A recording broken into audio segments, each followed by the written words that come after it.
जरा सोचें, अगर एक आम सा बंदा जो अपनी जिंदगी से हारा हुआ है सिर्फ अपनी क्रश को इम्प्रेस करने के चक्कर में निकले और अचानक ऐसी दुनिया में जा पहुंचे जहां के लोग इसकी उंगली से भी छोटे हों और वहीं बंदा वहां का सबसे बड़ा हीरो बन जाए। हमारी आज की कहानी की शुरुआत होती है ग्लेवर से, जो न्यूयॉर्क के एक छोटे से कमरे में रहता है। इसकी जिंदगी भी इसके कमरे की तरह छोटी और बेमकसद लगती है। वो रोज की तरह देर से उठता है, कॉफी गर्म करता है और शावर लेते हुए म्यूजिक पर नाचता है। ग्लेवर एक अखबार के दफ्तर में पिछले 10 साल से काम कर रहा है, लेकिन आज तक इसे कोई खास अहमियत नहीं मिली। इसका काम सिर्फ छोटे मोटे काम करना होता है, जैसे पार्सल पहुंचाना या फाइलें उठाना। वो अंदर ही अंदर महसूस करता है कि इसकी मेहनत कभी नोटिस ही नहीं होती। एक दिन इसकी मुलाकात डेन से होती है, जो नया आया होता है। दोनों जल्दी दोस्त बन जाते हैं। ग्लेवर सीनियर होने के बावजूद कम एतमाद की वजह से कभी लीडर जैसा बर्ताव नहीं कर पाता। इसी दौरान वो अपनी पुरानी क्रश डार्सी को देखता है, जिसे वो सालों से पसंद करता है, लेकिन कभी भी बात करने की हिम्मत नहीं कर पाता। इसी दिन डेन को प्रमोशन भी मिल जाता है, हालांकि वो नया होता है, जबकि ग्लेवर 10 साल से वहीं का वहीं होता है। डेन साफ कहता है, बॉस आपकी सबसे बड़ी कमजोरी आपका डर ही है, जो आपको आगे बढ़ने नहीं देता। ये सुनकर ग्लेवर दिल बर्दाश्त हो जाता है। एक रात वो हिम्मत करके डार्सी के कैबिन में जाता है, लेकिन घबराहट में कुछ और बोलने के बजाय ट्रैवल राइटिंग का काम मांग लेता है।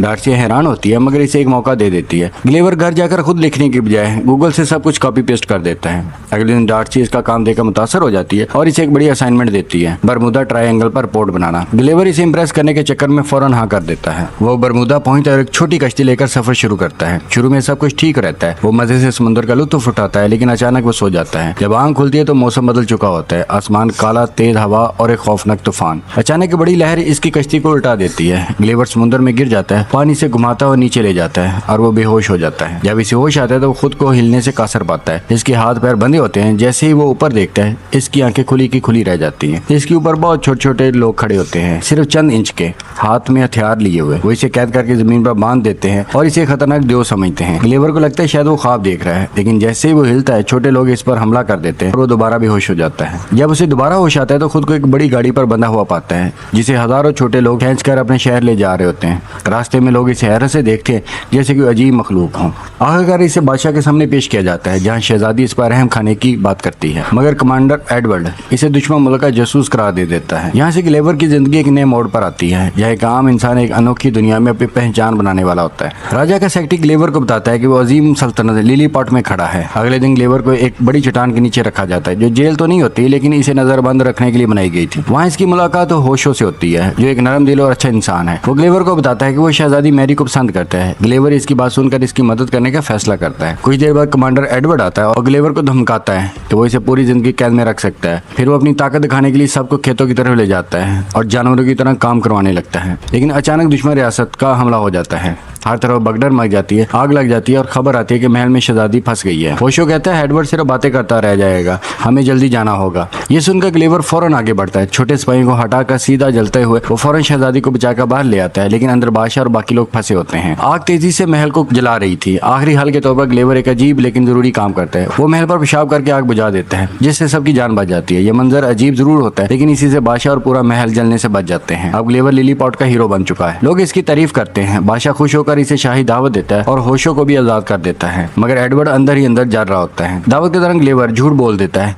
कि वो न्यूयॉर्क का सदर है और सब इसकी बात पर यकीन भी कर लेते हैं। इसके लिए एक बड़ा घर और थिएटर भी बनाया जाता है, जहाँ वो अपनी झूठी बहादुरी की कहानियां सुनाता है और लोग इसे मजीद हीरो समझने लगते हैं। दूसरी तरफ होशो ग्लेवर की मदद से शहजादी का दिल जीत लेता है, जिससे एडवर्ड का गुस्सा और बढ़ जाता है, क्योंकि वो खुद भी शहजादी से शादी करके बादशाह बनना चाहता था। इसी तरह ग्लेवर को इसका फोन मिलता है, जिसमें डार्सी के गुस्से भरे वॉइस मेल होते हैं। वो अपने झूठ और हकीकत से भागने के लिए फैसला करता है कि वो हमेशा के लिए यहीं रह जाएगा। बादशाह ग्लेवर को अपनी फौज का जनरल बना देता है और पूरी फौज की जिम्मेदारी इस पर आ जाती है। इधर एडवर्ड गुस्से में आकर खुफिया तौर पर शहर का दफाई निजाम बंद कर देता है, जिससे दुश्मन हमला कर देता है। ग्लेवर बहादुरी से पानी में उतरता है और बड़ी बहादुरी से दुश्मन की जहाजों को पकड़कर सहल पर ले आता है। तोपों के गोले इस पर कोई असर नहीं करते और उल्टा दुश्मन पर ही जा गिरते हैं। इस तरह एक बार फिर सबको बचा लेता है और जश्न मनाया जाता है। लेकिन एडवर्ड का गुस्सा अब हद पार कर चुका था। वो दुश्मन रियासत में जाकर ग्लेवर की चीजों को इस्तेमाल करके एक देव हैकर रोबोट बनाने का मंसूबा देता है। दुश्मन इसकी मदद भी करते हैं और जल्द ही एक बहुत बड़े लोहे का राक्षस तैयार हो जाता है, ऐसा रोबोट जो ग्लेवर का मुकाबला कर सके। जब दुश्मन दोबारा हमला करता है तो ग्लेवर पहले की तरह आसानी से जीतने का सोचता है, लेकिन इस बार मैदान में एक जबरदस्त सरप्राइज इसका इंतजार कर रहा होता है। रोबोट के अंदर खुद एडवर्ड बैठा होता है और इसकी आवाज स्पीकर से गूंज रही थी। वो ग्लेवर को खुलेआम चैलेंज देता है। ग्लेवर पूरी ताकत लगाता है, मगर रोबोट इससे कहीं ज्यादा ताकतवर साबित होता है। वो ग्लेवर को उठाकर सबके सामने उल्टा लटका देता है। शिकस्त खुर्दा ग्लेवर सबके सामने सच कबूल करता है, वो कोई हीरो नहीं है, ना प्रेसिडेंट, ना कोई अजीम इंसान। वो सिर्फ एक आम आदमी जो अपनी कमजोरी छुपाने के लिए झूठ बोलता है। ये ये सुनकर सब लोग सदमे में आ जाते हैं। एडवर्ड इसे सजा देते हुए दूर एक ऐसे जजीरे पर जला वतन कर देता है जहाँ इससे भी बड़े बड़े इंसान आबाद थे। वहाँ एक छोटी बच्ची से खिलौना समझकर अपने डॉल हाउस में रख लेती है और ग्लेवर पहली बार खुद को बेबस महसूस करता है। इधर डार्सी भी ग्लेवर को ढूंढते हुए लिलीपॉट पहुंच जाती है, लेकिन एडवर्ड इसे भी कैद कर लेता है। इसने बादशाह और मलका को भी कैद करके पूरी सल्तनत पर कब्जा कर लिया होता है। होशो ये बात किसी तक ग्लेवर तक पहुंचाता है और इसे सब बताता है। ग्लेवर को वहाँ एक खिलौने में छोटा सा पैराशूट मिल जाता है जिसकी मदद से वो वहाँ से निकलता है। दोनों मिलकर डार्सी और बादशाह को भी आजाद करवाते हैं। ग्लेवर वापस लिलीपॉट आकर सबसे पहले डार्सी से अपने दिल की बात कहता है कि वो इससे सच्चा प्यार करता है और वो मजीद कोई झूठ नहीं बोलेगा। अगले दिन वो एडवर्ड को एक बार फिर चैलेंज करता है, लेकिन इस बार अपनी शान के लिए नहीं बल्कि लोगों की हिफाजत के लिए। लड़ाई शुरू होती है और शुरू में एडवर्ड का रोबोट इस पर भारी पड़ता है, लेकिन ऐन वक्त पर होशो चुपके से रोबोट के अंदर जाकर इसकी पावर लाइन काट देता है। रोबोट बंद हो जाता है और ग्लेवर इसे गिरा देता है। लोग खुशी से झूम उठते हैं। बादशाह ग्लेवर को इसका मकाम वापस देता है और होशो को शहजादी मैरी से शादी की इजाजत मिल जाती है। एडवर्ड आखिरी बार शहजादी को पकड़ने की कोशिश करता है, लेकिन शहजादी जोरदार थप्पड़ रसीद करती है और हमेशा के लिए इसे कैद करा दिया जाता है। आखिर में डार्सी पहली बार ग्लेवर को किस करती है। लिलीपॉट और दुश्मन रियासत के दरमियान दुश्मनी हमेशा के लिए खत्म हो जाती है। दोनों रियासतें दोस्त बनकर रहना शुरू कर देती हैं। ग्लेवर और डार्सी अपनी कश्ती ठीक करके वापस न्यूयॉर्क लौट आते हैं। कुछ वक्त बाद ग्लेवर अपनी पुरानी नौकरी छोड़कर एक कामयाब ट्रैवल राइटर बन जाता है और दोनों एक खुशगवार जिंदगी गुजारने लगते हैं। तो दोस्तों, ये थी आज की कहानी, एक ऐसी इंसान की जिसने हमें ये सिखाया कि असल ताकत झूठ में नहीं बल्कि सच को कबूल करने में होती है। उम्मीद है आज की कहानी आपको पसंद आई होगी। मजीद अच्छी मूवीज के लिए आप हमारे चैनल को सब्सक्राइब करें और बेल आइकन जरूर दबाएं।